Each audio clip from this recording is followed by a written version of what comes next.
90% of Americans celebrate Christmas in one way or another, according to the Pew Research Center. The holiday began in the 4th century when church officials chose to honor the birth of Jesus. But several customs we've come to associate with modern-day Christmas actually evolved from ancient pagan traditions celebrating the winter solstice. Historian Kenneth C. Davis is the best-selling author of the Don't Know Much About series, which we love. Welcome back to the table. Merry Christmas to you. Merry Christmas to you. It's always a pleasure to be here. So this is something I've always been fascinated by because the Bible never talks about the date of Christ's birth, yet we celebrate December 25th. Why? Well, primarily because in ancient Rome, there was a feast called Saturnalia that celebrated the solstice. What is the solstice? It's the day that the sun starts coming back. The days start getting longer. And most of the traditions that we have that relate to Christmas relate to the solstice, which was celebrated in ancient Rome on December 25th.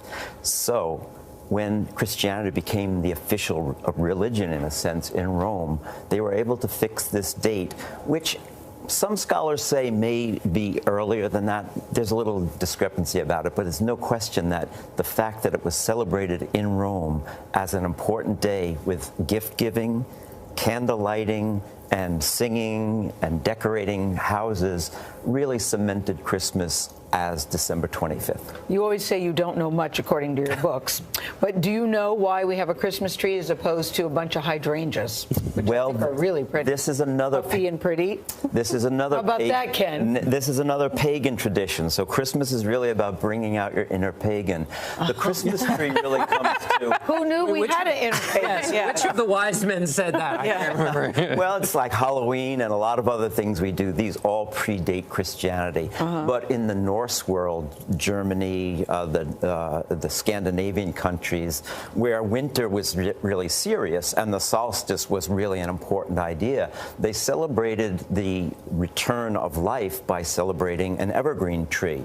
When Christianity came in, they started to use the evergreen tree, the pagan symbol, as a symbol of the tree of paradise. And they started to hang an apple on it. So little red balls on green trees. Oh, that's the ornaments. Picture here. That's where the idea for ornaments So came all from. of these things really celebrate the idea that light and life are coming back into the world, which is essentially what Christmas means to Christians across the world. Right. And mistletoe?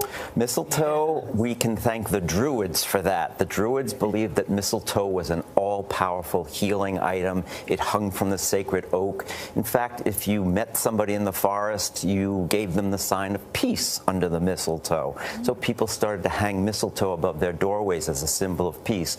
This was such a powerful symbol of paganism that English churches actually banned the use of it. And in fact, the real war on Christmas in America begins with the Puritans in around 1659. They knew all of these things, the date, the traditions were pagan ideas. The Puritans banned Christmas for about 20 years in America before the celebration became just too popular. You'll be glad to know all of your answers today were correct. You know a lot.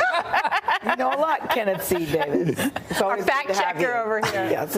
Merry Christmas to you, Kenneth Davis. This does not take away. We're not the Grinch spoiling it here. It still has all the meaning that it has, but we can celebrate it and understand where these things come from. Good day to you with your favorite grandchildren. I look forward to that one day.